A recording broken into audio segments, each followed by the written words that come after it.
Happy Thursday, everyone. Jen here from the chicken coop. Thought today we would do a little bit of a tour of my Silkie coop, my Silkie Chalet, if you will. It's a pretty nice day out, not horribly cold today, so walk with me.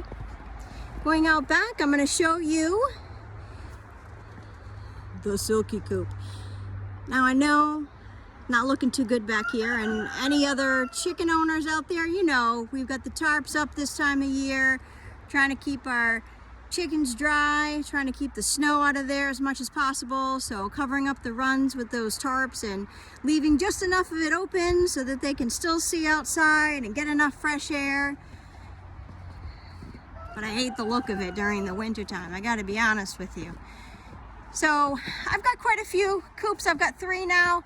Gonna have probably 5 in the next few months. Shh, don't tell my husband. So over here we have the Orpington coop, and I also have a barred rock in there. And then we've got the barnyard mix coop over there. And my newest coop is the amazing tiny home, as my husband refers to it, the Silkie Chalet, which I absolutely love. I get it's a little large, but that's all right. I plan to have my Silkie flock be the bigger of all of my flocks, so they are my main breeding chickens, if you will. I hatch barnyard mixed chicks, I hatch Orpington chicks, and I also mainly hatch white non-bearded Silkies.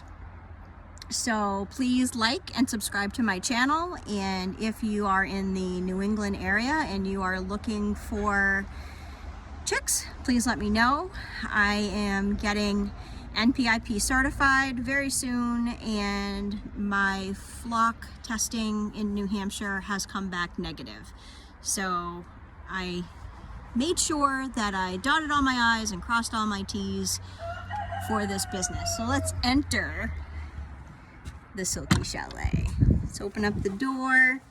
Let's see who's in there. Hello! We've got lots of them in here today as I turn around. We've got Henry. He is the flock boss.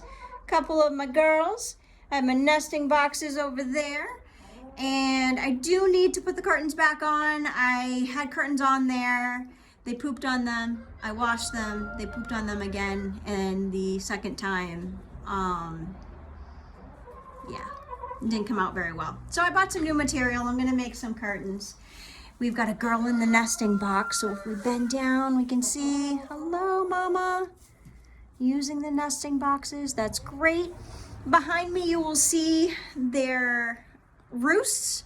And then I also have a place where I decided to do a covered area roosting for the really cold nights and put a blanket on the top, which has worked very well. If it's very cold, they do go in there, they do use it, they huddle together. It's a little bit of a smaller space for them because this coop is really large. But the interesting thing is, even when it's bitterly cold outside, it is pretty warm in here. So I am very, very satisfied with how this coop came out. I do have behind me a fireplace hearth. A lot of this stuff that I found was on Facebook Marketplace, which has been amazing to get this coop together. The coop was made out of shipping containers. So that's the main part of this coop. And then obviously pressure treated wood. The roof, I bought metal roofing, and this. So yes, they do have a kitchen table with a chair. I do use it more when it's warmer outside. I will come out here and sit with them and have coffee.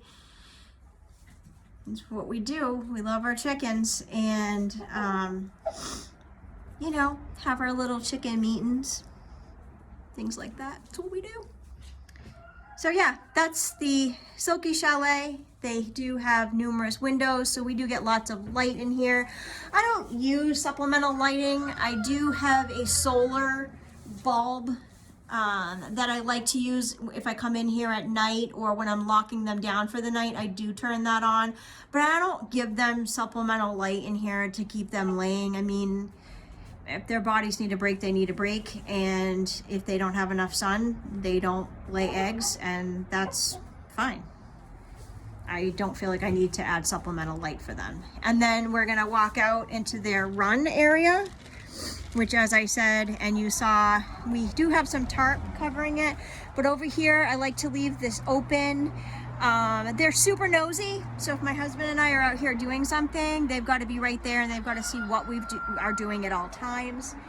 And then this door, which I also got off of Facebook Marketplace that I absolutely love, you know, lets in even more light than we would have had if we left this all solid. And I wanted a way to be able to access the run and not have to go through the coop as well. I think something else I might add is maybe a chicken door, because I don't have one. So every day I open up this door and I hold it open with a bungee, and I keep it either more closed if it's really cold, or I open it more if it's warm. But I just think a lot of the heat from the chickens would stay in the coop better if I had just a little chicken door. That's just what I'm thinking. I also ferment their grains. If you're not already fermenting your chicken food, I highly recommend it. Chickens will eat less. That means your grain costs will go down. The grains will expand, which also means you get more grains. So you're not giving them as much food. Their bodies will process it better. They poop less. When they do poop, it doesn't smell as bad. Thought that was a myth, but I tried it out. It really does work. And also my chickens seem to be a lot healthier. Eggs shells seem to be much stronger, and they seem to be laying pretty consistently throughout this winter. Last winter, you know, they didn't really lay very well during December, January, February, and this month, I mean, yeah, it's slacked off a bit, but I'm at least getting some eggs every other day. Oh, and we're taking a dust bath out here too, which is also important. So they're eating their fermented grains. They are dust bathing out here.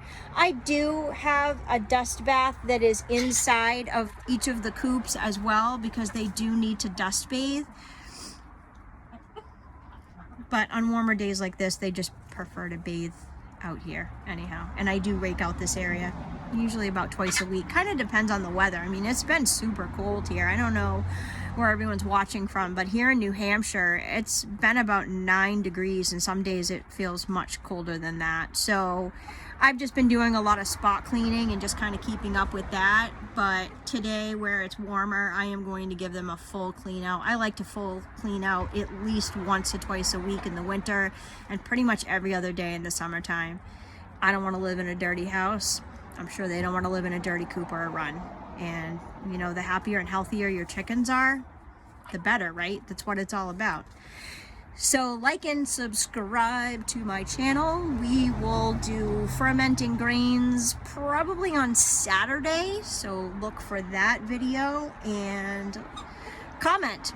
If you have any questions, I will do my best to answer them. I'm new at this myself. I've only been at it a year.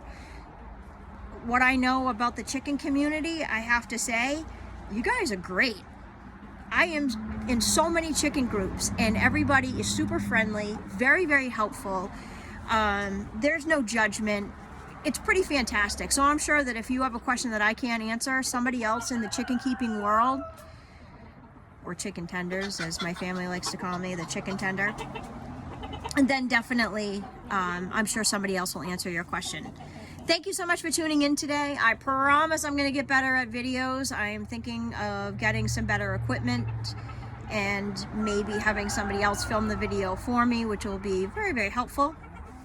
Thank you so much. Have an amazing day. Keep on clucking.